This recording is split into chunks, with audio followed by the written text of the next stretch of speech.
Welcome to Biohacking with Brittany. I am so excited that you are listening this week.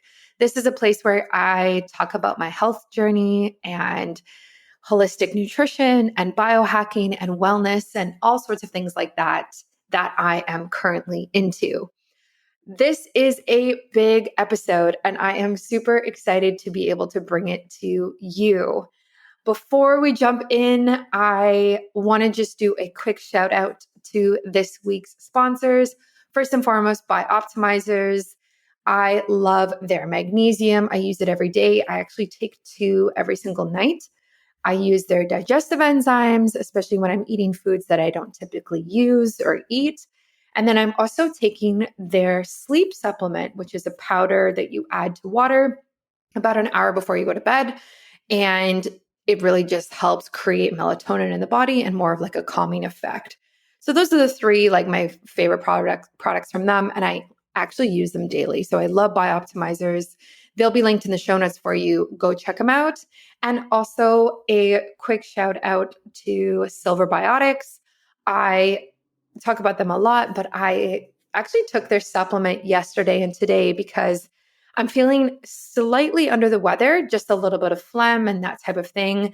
And silver, basically, colloidal silver and nano silver helps destroy and get rid of any bad bacteria in the body, viruses, microbes, anything like that. So it's super good for wiping out the bad guys, but keeping the good guys. And so that's why I took it. They also have a great toothpaste. They have a great gel, cream, all sorts of stuff like that. So that is Silver Biotics. I will link them in the show notes as well. And it's also on my website on my shop page. So I have discounts for both. So feel free to use them. Okay, so today's episode, I am so excited about this one. I have been thinking about doing a follow-up for quite some time to my original episode about healing my ovaries, my reproductive health, and my fertility.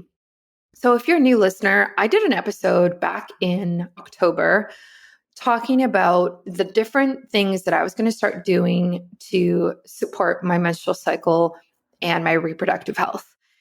And I will link that episode in the show notes for you to go back and listen to, just because I think it would be helpful to kind of hear where I was at 4 or 5 months ago and kind of the reasons why I was starting to do things differently. And now I'm going to be reporting on my results and giving you some advice as well. So I've done a lot, but a lot of things have worked and a lot of things haven't worked. And today I'm going to go through 3 external biohacks that I have been using to really support my reproductive health, and 3 internal ones. That's just kind of the language I'm using for this podcast episode. It will not be the language that I always use, but it's just kind of easy to explain it like that. So back in October, I was dealing with very long menstrual cycles. Like we're talking 45 days, 50 days, 55 days. And I was dealing with ovary pain, especially on my right side. And I was getting quite concerned in October because the pain was more frequent than normal. It was more intense than normal. Like if a scale was 1 to 10, let's say the pain was a 7. And I was worried about it. And it was happening more frequently as well. And so at that point, I was like, okay, I really need to crank it up a notch in terms of how I'm going to biohack my reproductive health. Like, what am I going to do differently than what I'm doing right now? Because obviously it's not working, right? Obviously my cycles are really long. They're irregular. Obviously I'm having ovarian pain. So something is going on here and I really need to work on this. As somebody who is not pregnant right now, but wants to be in the future, optimizing fertility is one of the most important things on my mind at this moment and will be until I'm done having kids one day. So yeah, it was cause for concern back at that point in October. And that's kind of when I started this whole pregnancy prep journey, if you want to call it that.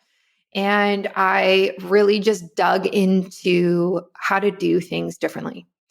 And I am so excited to be talking about what I've been doing with these different biohacks and, healthy habits. But before I want to actually dive into the very specific benefits of each, I just want to share my results. So I went from, like I said, 45, 50-day cycles to 38, 36, 35, and 33 days.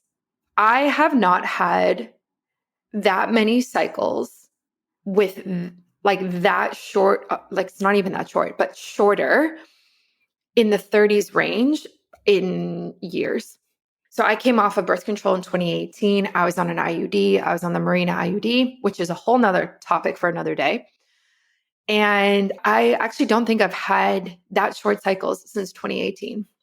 I was blown away by these results. It's not that I didn't expect the results to happen.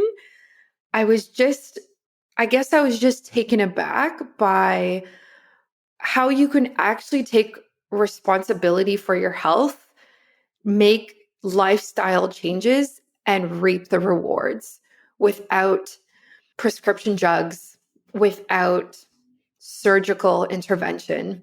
And I'm just so happy about it. And I'm just so proud because it took time to figure out what I was going to do. It took time to research what habits would make a difference in the health of my ovaries. And and I'm just so happy to report that it actually worked.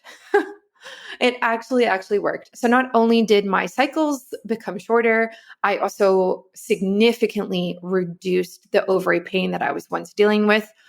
That chronic pain, let's say a level 7, level 6, has completely gone. I have not had any of that since probably October, November. The only type of pain that I get right now is around ovulation, and maybe it's a 1 or 2, and I can just kind of feel that the ovulation is happening in my ovaries versus, it happening random days of my cycle or that type of thing.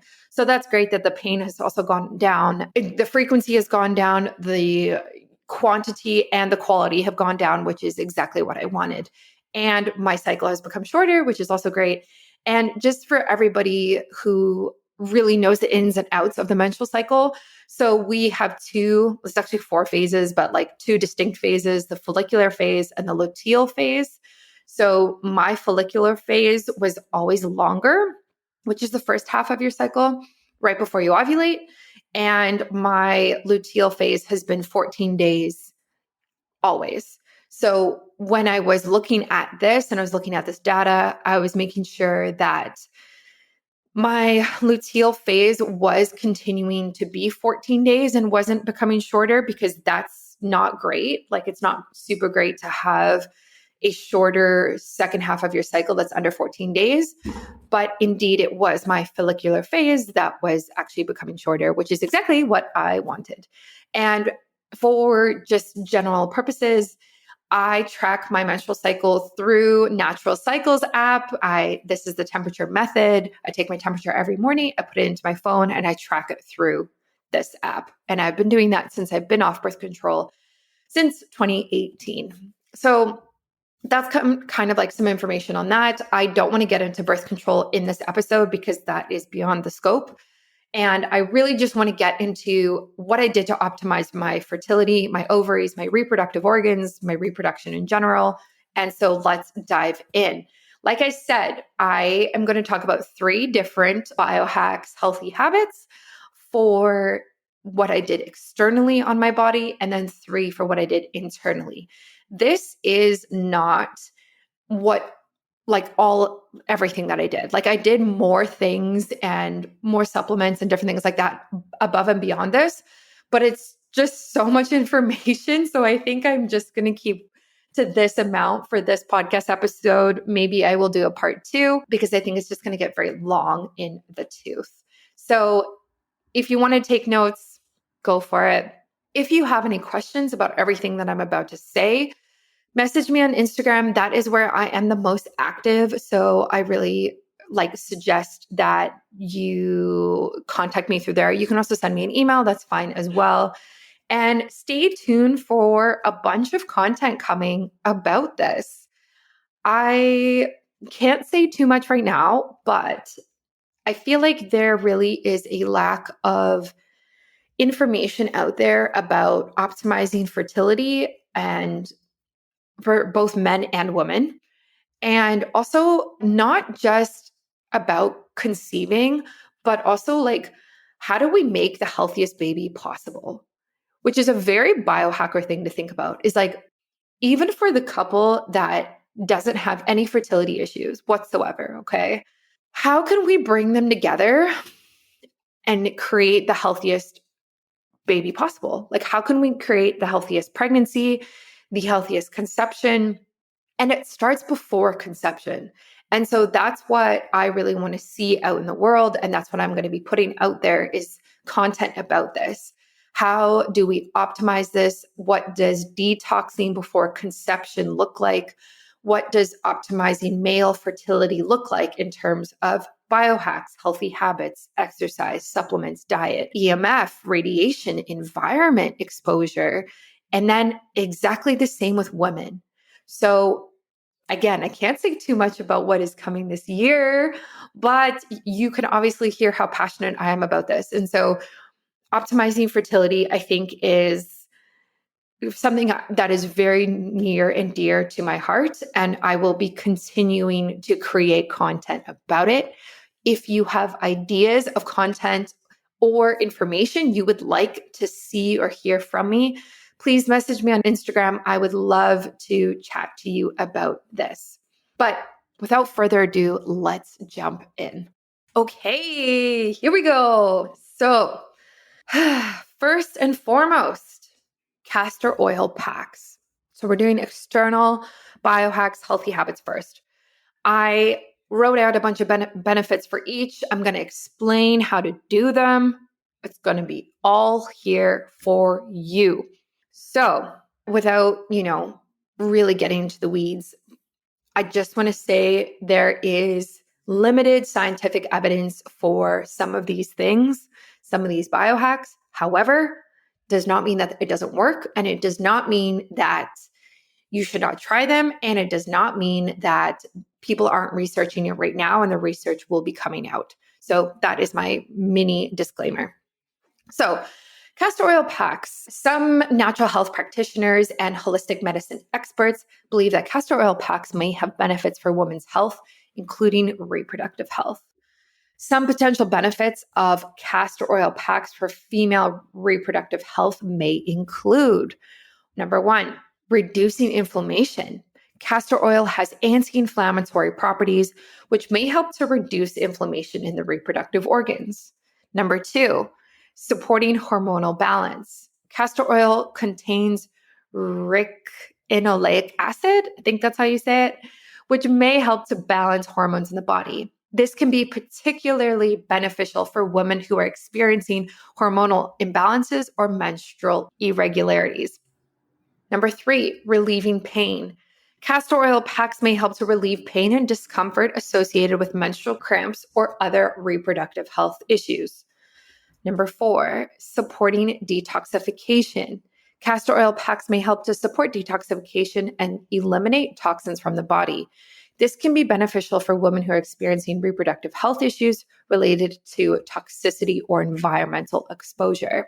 So, if you are interested in using a castor oil pack to support your reproductive health, it's important to follow the specific step-by-step guide and instructions on how to actually do it. So I'm going to walk you through the steps on how to do it. Number one, purchase high-quality castor oil and a piece of soft, clean cloth or flannel. You can cut the cloth into a size that will fit over your lower abdomen. I don't personally do this. I just fold it until it's the correct size. So you can warm the bottle, the castor oil, slightly by placing the bottle in a bowl of warm water for a few minutes. This will help to make the oil more easily absorbed in the skin. Lie down in a comfortable position and apply a generous amount of castor oil to the cloth. The cloth should be thoroughly saturated, but not dripping. So I know a lot of people talk about like saturating the cloth. You can also just put it directly onto your skin and then put the cloth on top, depending on what you think works best for you. Number 4, place the cloth over your lower abdomen, covering the reproductive organs. So obviously you have to have like your underwear and pants pulled down for this because it has to go right on top of your reproductive organs, like where your ovaries are. You may also wish to cover the pack with plastic wrap to prevent any oil from leaking. Number 5, place a hot water bottle or heating pad over the pack and relax for 30 to 60 minutes. You can also cover yourself with a warm blanket to help retain the heat. And number 6, after the treatment, remove the pack and wash the area with a gentle soap and warm water. Store the cloth in a sealed plastic bag for future use. So this is exactly kind of how I do it. I will typically basically exactly that, like put the oil on the cloth, put the cloth on my body, sit down on the couch, put the hot water bottle right on top of the cloth, and then put a blanket on top of me for about 30 to 60 minutes. And it's really warm. It's really soothing and very calming. When I was first going through, this ovary pain and irregular cycle, I was doing a castor oil pack probably daily. And then as things got better, went from daily to every other day, and then to a couple times a week, and then just once a week. Now, at this point where I'm at in my journey, I will only do castor oil packs when I have ovarian pain, just because of some of the benefits that I explained earlier, right? So it helps to relieve the pain and discomfort associated with menstrual cramps and issues like that. So that's kind of where I'm at with it right now. However, if I was experiencing some of my symptoms coming back, I would definitely increase the use again. I would say castor oil packs are great because to be able to do this, it's pretty easy. Most people have proper cloths at home. You just have to buy the castor oil. And I think most women tend to have a hot water bottle or a heating pad, so you can just easily use that.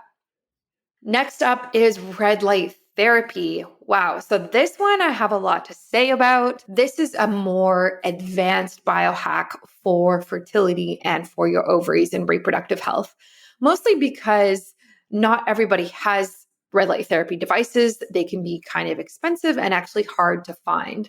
So depending on where you live in the world. So this is a bit more advanced than a castor oil pack. I would probably start at the castor oil pack, and then I would add in red light therapy if you already have a device, or if you are like, I want to go right now, I'm really keen on this fertility biohacking, let's go for it. I would suggest you can, do both.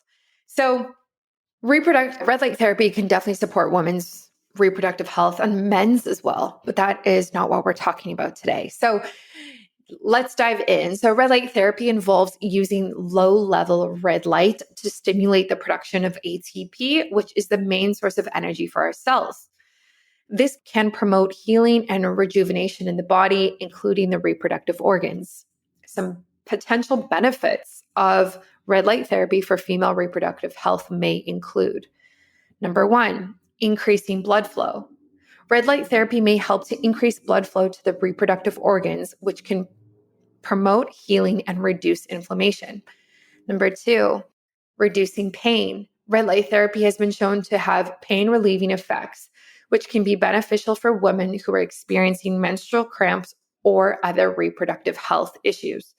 Number 3, improving hormonal balance. Red light therapy may help to balance hormones in the body, which can be particularly beneficial for women who are experiencing hormonal imbalances or menstrual irregularities. And number 4, supporting healthy tissue growth. Red light therapy can promote the growth of new healthy tissue, which can be beneficial for women who are experiencing reproductive health issues related to tissue damage or scarring. So based on those common benefits of red light therapy and how it's applicable to the reproductive organs for females, you can see that it's not only going to help women who have irregular periods or irregular menstruation or pain, it's also going to help women who have maybe had a tough childbirth, or maybe are dealing with things like endometriosis, anything that has to do with tissue damage down there or scarring. So I really encourage you to further research what red light therapy may be able to do when it's used directly on your ovaries and, your reproductive organs as a female. It's also important, though, that we talk about the mitochondria with red light therapy. So, red light therapy, a lot of people talk about the mitochondria, but how does that actually impact the ovaries? Well, the ovaries are the most mitochondria dense organ in the female and male body, with roughly 100,000 mitochondria per cell. That is a ton of mitochondria. That is a ton. And so when we look at the benefits of red light therapy for mitochondria, it very much applies to the ovaries because of that reason. So red light therapy is thought to work by stimulating the production of ATP in mitochondria. The light is absorbed by a molecule called cytochrome C oxidase, or known as CCO, within the mitochondria, which triggers a cascade of biochemical reactions that ultimately leads to an increase in ATP production. This increase in ATP production can lead to a range of benefits, including improved energy metabolism, enhanced cell function and repair, and reduced inflammation. Additionally, red light therapy has been shown to increase the expression of genes that are involved in mitochondrial biogenesis, which is the process by which new mitochondria are created, which can improve the overall health and function of mitochondria. So obviously, like, these benefits speak for themselves. There is somewhat limited research on how red light therapy specifically benefits mitochondria in the ovaries. However, it is known that the ovaries are highly metabolically active organs that rely on a healthy mitochondrial function for their proper functioning. So there is a tie there, absolutely. Red light therapy has been shown to increase ATP production in cells and tissues, and this increase in energy production may benefit the ovaries as well. A study published in the journal Lasers in Medical Science found that red light therapy increased ATP production in rat ovaries and improved ovarian function. The study authors suggested that the therapy may have potential as a non-invasive treatment for female infertility. In addition to its effects on ATP production, red light therapy has been shown to reduce oxidative stress and inflammation, which can damage mitochondria and impair their function. Red light therapy may also increase the expression of genes involved in mitochondrial biogenesis, which we already talked about. So you can see here, like, it's a non-invasive therapy.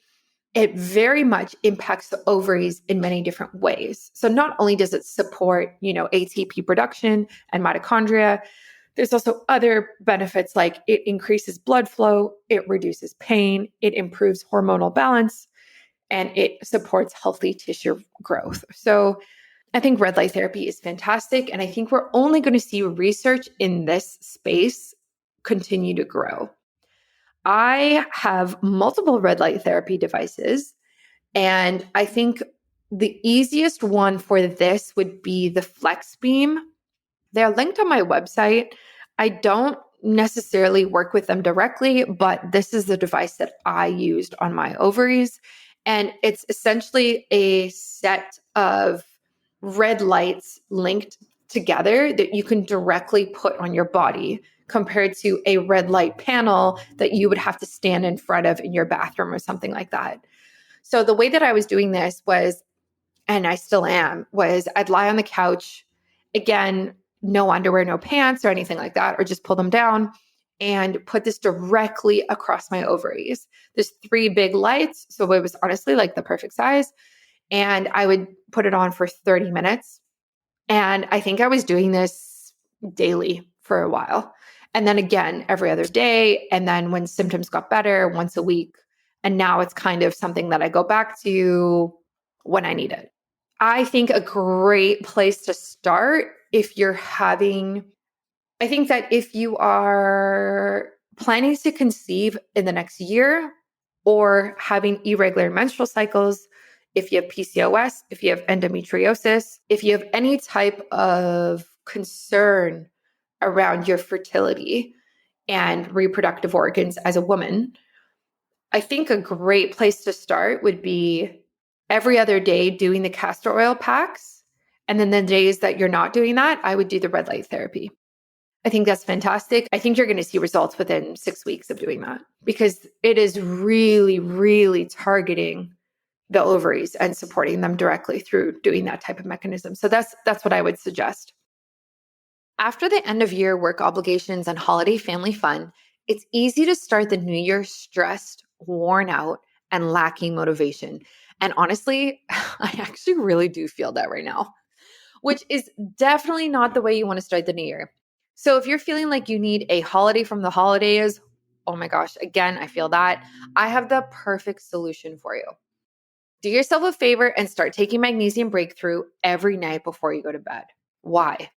Because stress depletes your magnesium levels, and magnesium is critical for getting deep and restorative sleep. The reason magnesium breakthrough is so effective is because it's the only organic full spectrum magnesium supplement that includes 7 unique forms of magnesium, all in each pill. That's wild. Yes, you heard me right. Most magnesium supplements fail because they are synthetic and only contain 1 or 2 forms of magnesium, which is simply not enough. When you get all 7 critical forms of magnesium, that's when the magic happens.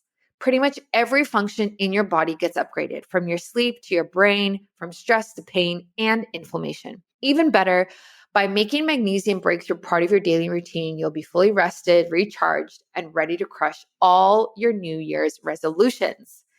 For an exclusive offer for my listeners, you can go to magbreakthrough.com/biohackingbrittany.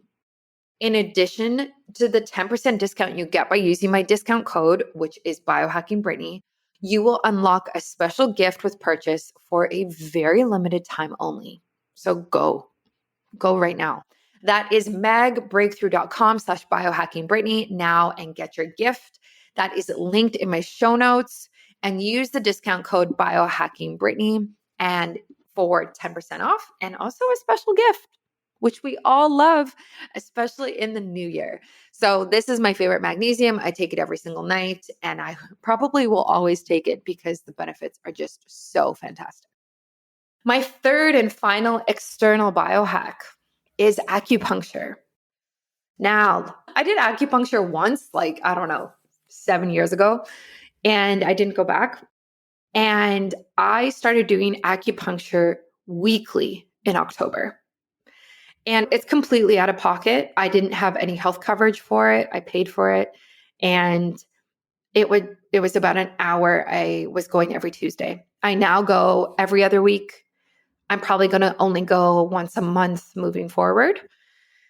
But I knew that there was a lot of research on acupuncture and fertility. I knew that, again, what I was doing wasn't working. And I knew I had to try different things. And that's where acupuncture came into play. I also wanted to not only rely on myself for healing, but also bring in a team of healthcare practitioners that I believed in, that I supported, and that I knew would help me on my journey.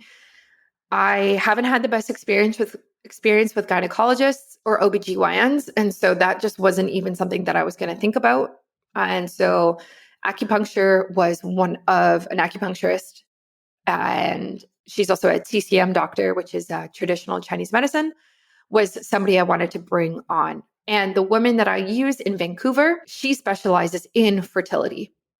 So she helps women get in labor. She helps women get pregnant. She helps males with fertility.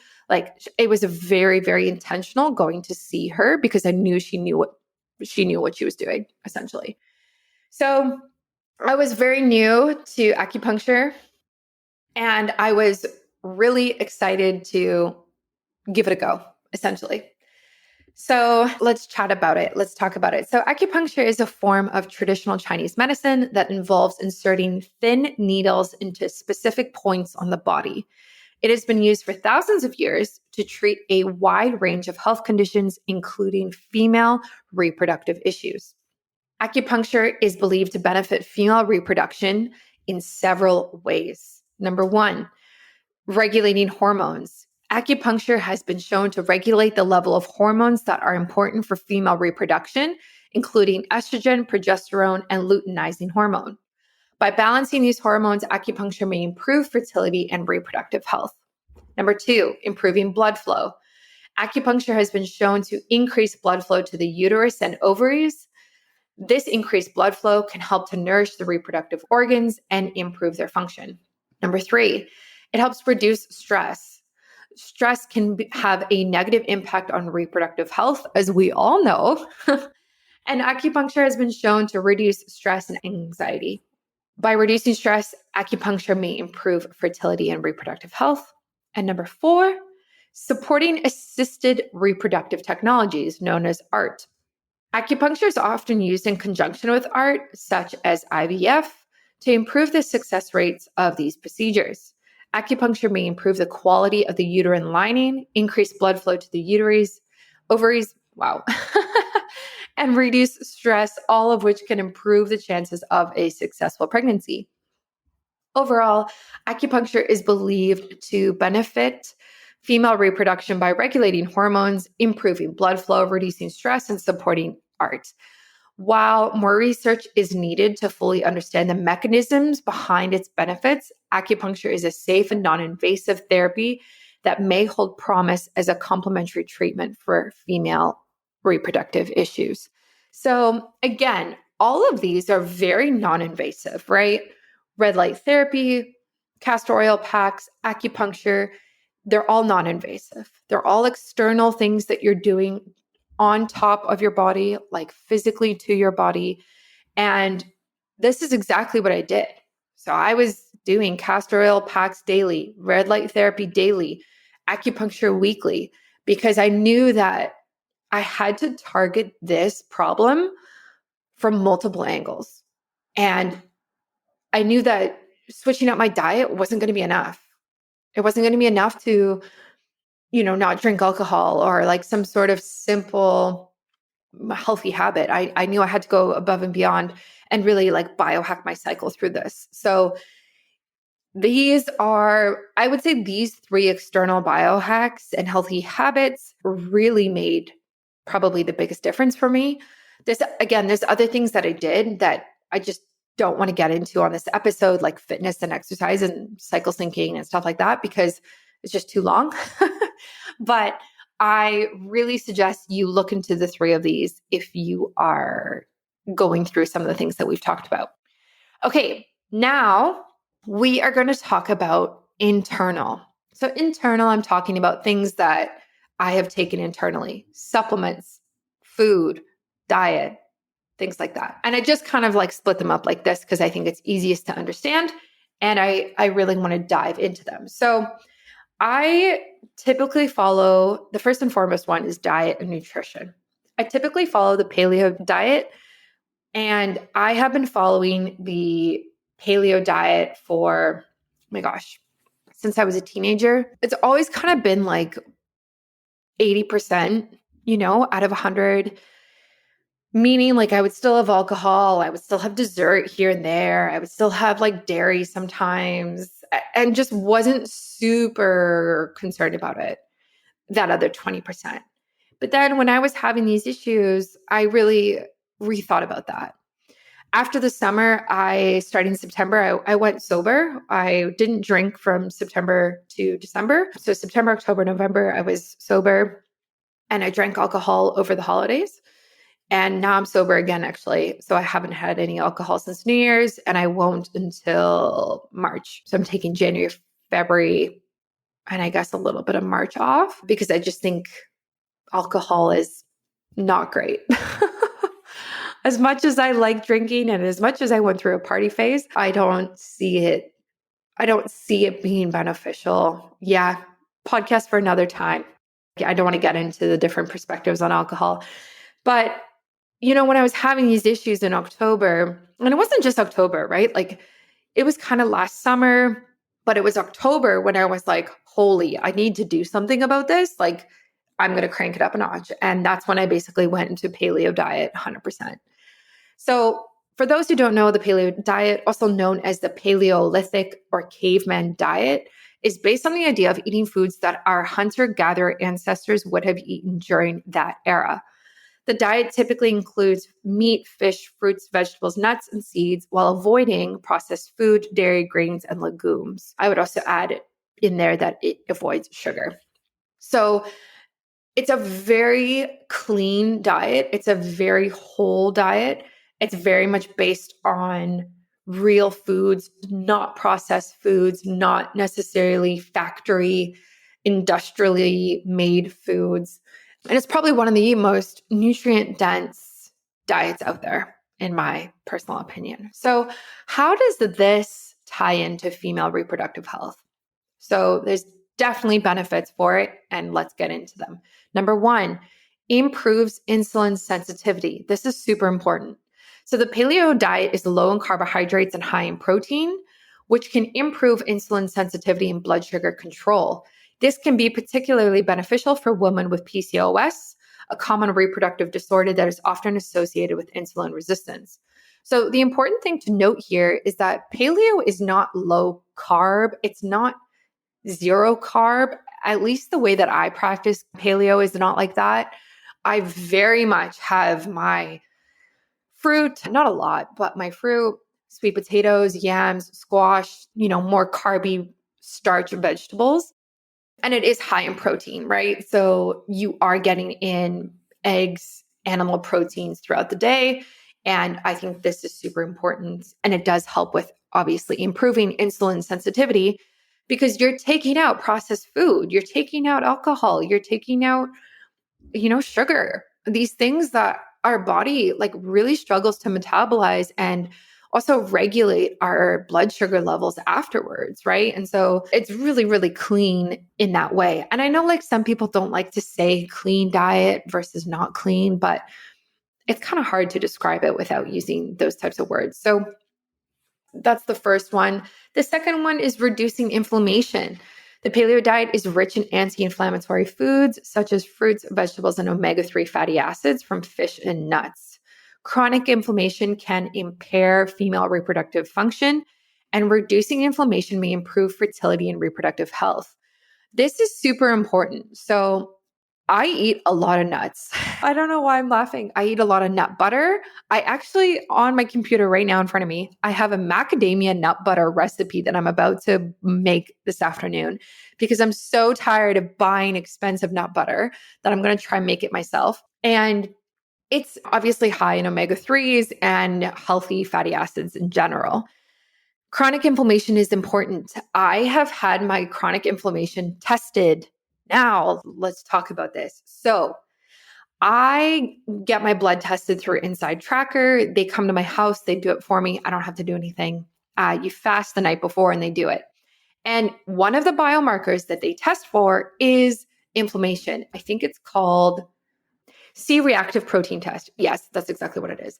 And so what's interesting is that when I had my blood tested in August, and it was the first time that I had inflammation in my body come up on that test.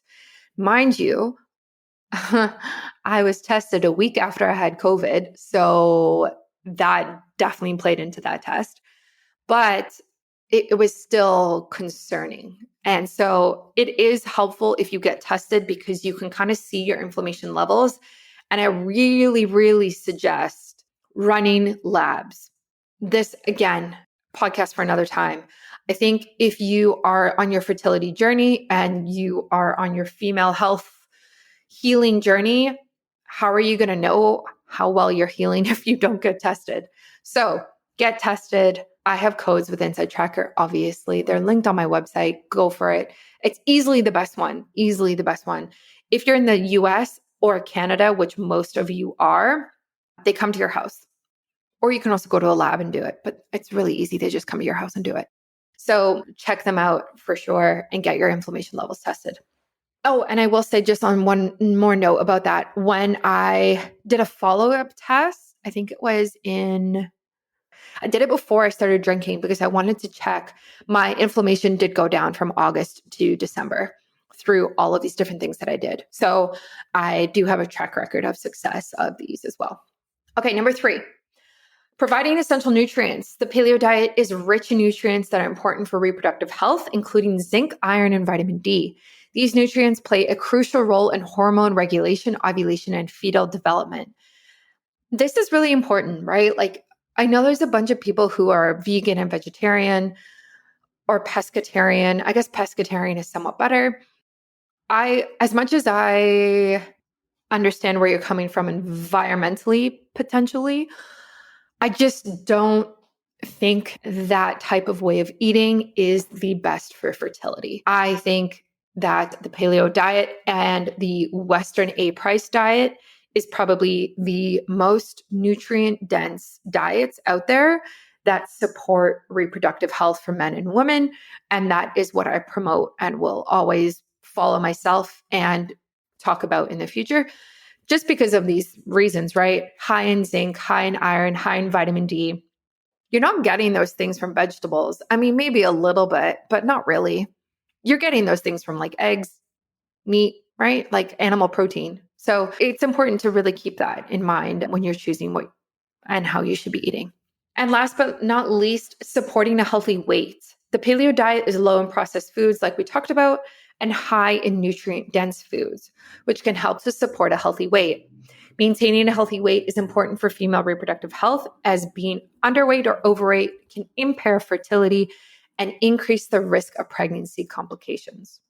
I mean, obviously, there's more research that needs to happen, but it is a whole foods based approach to eating that may be a good option for women looking to optimize their fertility and reproductive health.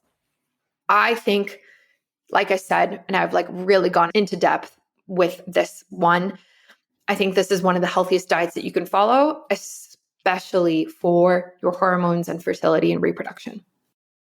I kid you not when I say that I use the mineral silver every single day. I love to sauna, just like a typical biohacker, and I love to go to the steam room. And I am very concerned about the bacteria in some of these places. I have kind of been dealing with this rash on my legs that kind of comes and goes. I've, talked about this on my podcast before. And silver actually helps so much with this because it breaks down and kills any bad bacteria, viruses, microbes, anything on the surface. I use the cream and the gel from Silver Biotics to help my skin for this very reason. But it's not just for rashes. People use silver for ear infections, taking it as a supplement, using it as a mouthwash, using it for toe fungus, anything like that, where there's like some bad microbes that need to basically be, died and killed off in order for the other ones, the good ones, to survive. So that's what silver does. I love taking it and I honestly use it every single day. Silver Biotics also makes a fantastic supplement, liquid supplement, where you can take a teaspoon to a tablespoon a day, and it really boosts your immune system in this way. Make sure you check them out. They are linked on the shop page on my website at biohackingbrittany.com, and use my discount code with them, biohackingbrittany, to get a discount on all of their products, the cream, the gel. They also have a toothpaste, the supplement, all of it. That is linked on my website and in the show notes of this podcast. And my discount code is biohackingbrittany. Number 2, so now we're going to get into 2 different supplements. Please, please, please, please, before I talk about these supplements, listen to everything else I have said. The biohacks, the healthy habits, the healthcare practitioners, the diet.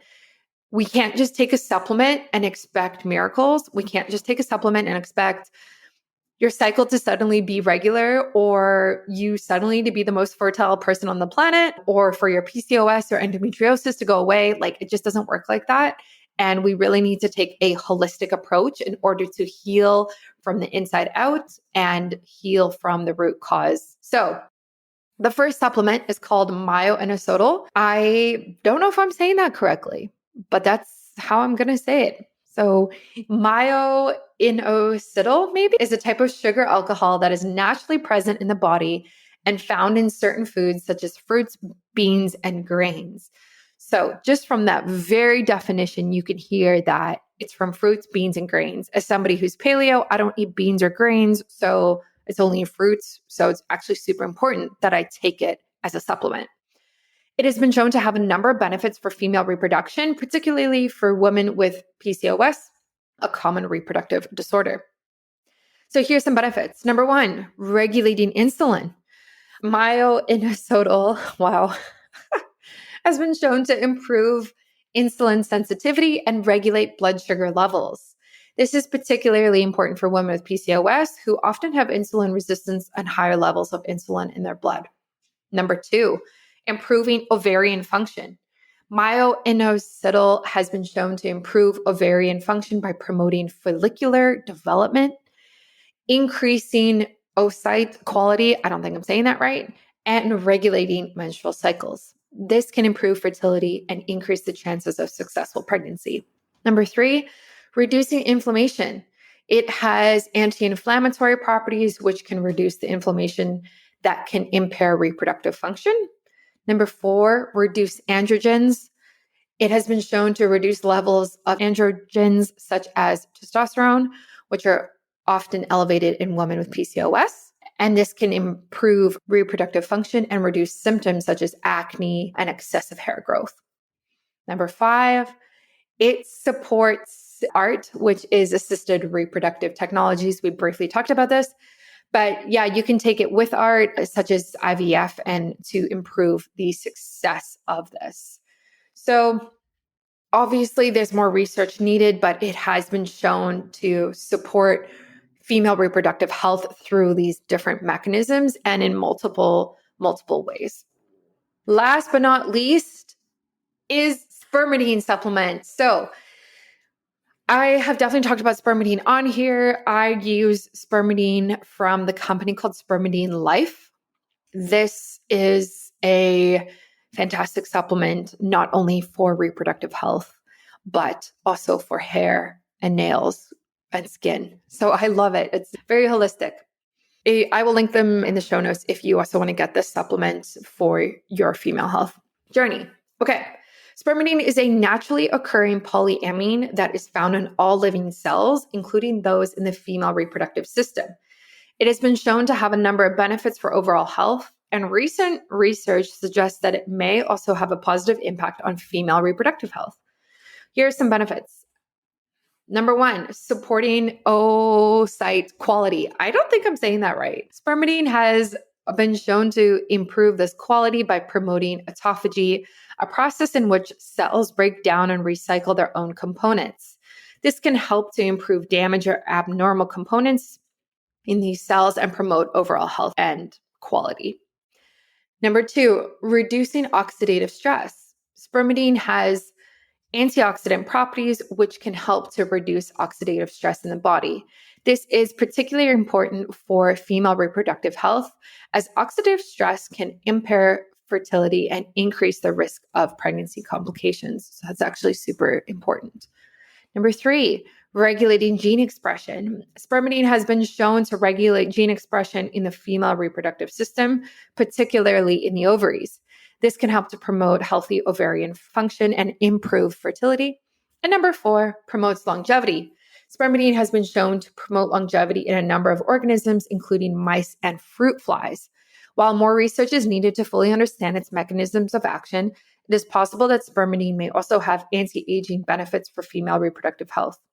So again, while more research is needed, Spermidine is a natural compound that may be beneficial for women looking to optimize their reproductive health because of the direct impact that it has on our gene expression, reducing oxidative stress, promoting longevity, and supporting the quality of our cells and supporting mitochondria as well. I think it's important to supplement wise. I think it's important to take a really great prenatal. However, I think that it's limited. I think people think that they can take a prenatal and call it a day. And I personally don't believe that. It's almost like the same mentality people have of taking like a multivitamin, like a one a day. Like you're going to take this supplement that has everything you need in one pill or 2 pills, and then you're good to go. Absolutely not. Absolutely not. I think when the original idea of multivitamins came out, potentially it could have somewhat been helpful at that point. Where we're at today with the current environment that we all live in, the poor quality of food that we have, the toxins in our water, in our air, in the clothes that we wear, I don't think a multivitamin is great. I think you need specific supplements that are targeted to what you are dealing with, your age, your gender, where you live. I also think it's important to get tested and understand what you're lacking and what you need to be taking. So, like these two that I just mentioned, these are very specific. Like these are very intentionally taken to support my ovaries and the cells in my ovaries and my overall reproductive health. And there's other ones as well, but again, didn't want to get into them. So those are my 3 internal ones. Just to review, the first one is following a paleo diet. I also think if you follow a Western A-price diet, I think that would be great too. The second is the Myo-inositol supplement. And the third is the Spermidine supplement. And in conjunction with acupuncture, castor oil packs, and red light therapy, wow, like that's like a dangerous combo. Like you're going to have some serious success because not like you're targeting your ovaries directly from the outside, you're targeting your nutrition from the inside, you're targeting your cellular and mitochondrial function through supplements. Like you're really doing like a full 360 holistic approach in order to encourage healthier fertility, healthier menstrual cycles, reducing the symptoms or reducing PCOS, endometriosis, these different things. So yeah, I think it's good. I think it's a good start. I really do think it's a good start. And I'm so curious to hear your questions and thoughts because again, the first time I did this episode, I got so many downloads and I got so many people asking questions about it. So I'm really excited to give you an update on this. And I'm really just happy to be able to tell you that my cycle has been reduced. My pain has been reduced. Some of the other symptoms that I was dealing with have been reduced.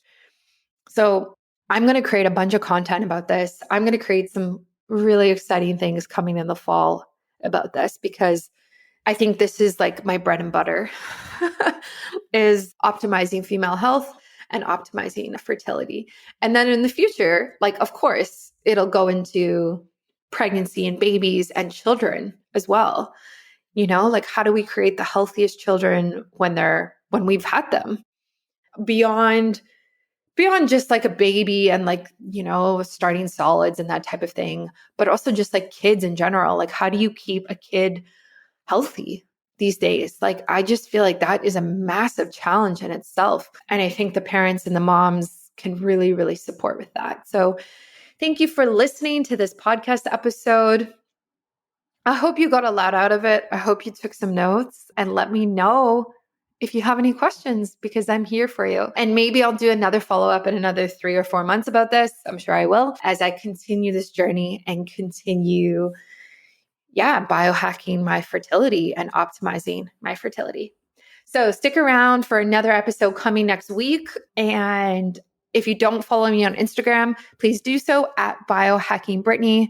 I'm also on TikTok, Facebook, Twitter, basically everything.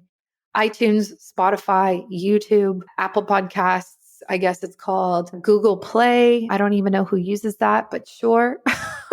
So message me and I would love to hear what you think about all of this. And catch you next week for another episode. Thanks for listening to another episode of Biohacking with Brittany. If you're interested in finding the show notes or the sponsors for this episode, you can do so on my website, which is biohackingbrittany.com. Remember to follow me on Instagram where I'm most active. My handle is at biohackingbrittany. And if you're interested in working together and you want to email me directly, you can do that. My email is info@biohackingbrittany.com. And I look forward to hearing from you and having you tune in next week.